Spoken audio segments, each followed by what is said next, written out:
By 1985, the burden of keeping his medical condition a secret became unbearable.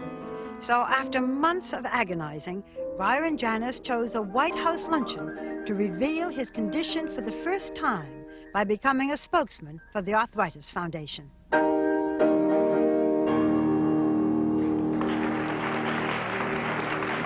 That beautiful music came from a man who has suffered terribly from arthritis for 12 years. And then I said, well, okay, Byron, you've been a soloist all your life. Now, take this and turn it around and help others. Now that his medical secret was out in the open, Byron found a kind of spiritual release. He spent the next 4 years rebuilding his strength.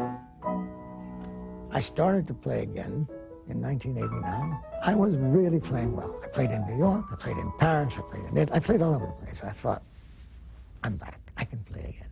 And then another very severe setback, your thumb. Suddenly, this thumb, the joint just went totally, just fell apart and was agony. I could not touch like that, you know, without screaming with pain. An operation was needed to fuse the joint of his left thumb. But after the bandages came off, there was a terrible surprise. I put the two thumbs together, and may I show them to you? Yes. Look. Oh, my goodness. My word, there's a good half-inch difference. The career is over. Exactly. To me, that was it. Convinced that he would never recover from the surgery, Janis spiraled into the deepest depression of his life. He seldom left the house. He even contemplated suicide. Did you know that Byron had thoughts of suicide?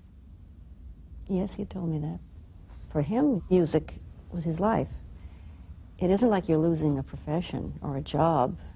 I mean, you have lost your soul because that's your whole being. And I always felt that all that music that was inside him had to come out one way or another. It was Maria who remembered that her husband had written several songs during the years when he'd been busy touring as a famous pianist, including the theme for a television special about her father, Gary Cooper.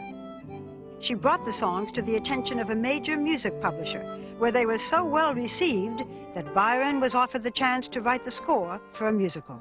I sat as a man obsessed for about 5 to 6 months. I did nothing but write music. And this musical, The Hunchback of Notre Dame, is going to be performed in a year or so. Going to be it has put on Broadway? It has producers now, and it's Broadway bound. But what is important about that was that gave me such a lift because I had another place for my creativity. If I couldn't play the piano, I could write music. As the energy of writing and rehearsing The Hunchback began to renew Byron's spirit, he was also receiving new medical help from Dr. Stephen Abramson, chief of rheumatology at Manhattan's Hospital for Joint Diseases. Byron responded very beautifully to a medicine called methotrexate, which we've used for the treatment of people who have this kind of arthritis. What did this medicine do for him? It relieved the inflammation substantially, and as the inflammation subsided, his pain subsided, and it allowed him to go back and to practice and to perform. Did that change him? Did you see the change? It changed him remarkably. He came in, his shoulders were upright, he smiled, that depression wasn't there. I thought, I have really triumphed over this disease through passion and persistence. Passion is a great part of your life. Center part. I think it should be of everybody's life. If you have a real passion, you can do anything. When you began to play again after taking this drug, how long had it been since you played? 6, 7 years. You were able to perform publicly. I did one benefit concert lasting 20 minutes. But you played. Oh, yes, I played. At that concert was a well-known record producer who convinced Byron to make his first recording in 34 years. The album, devoted to the music of Chopin, was released 2 years ago and won international acclaim from critics. I think it's one of the best recordings of Chopin in many years. Mr. Janis's own life is coming out through these performances, which are about survival through pain. What he became over the years as a result of his experiences is a supreme musician. All the pain, all the suffering, has it been worth it? Yes. What I am today is a result of everything that I've gone through.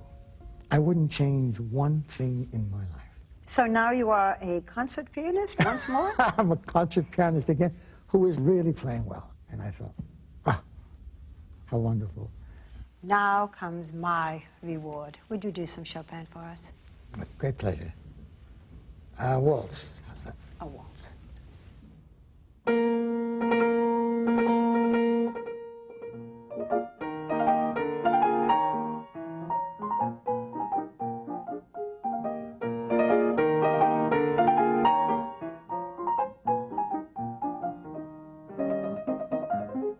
When people say Byron Janis is a legendary performer, how do you feel about being called legendary? I think legends usually are gone or dead or something. Now, when a legend comes back, he has a problem. He's got to live up to that.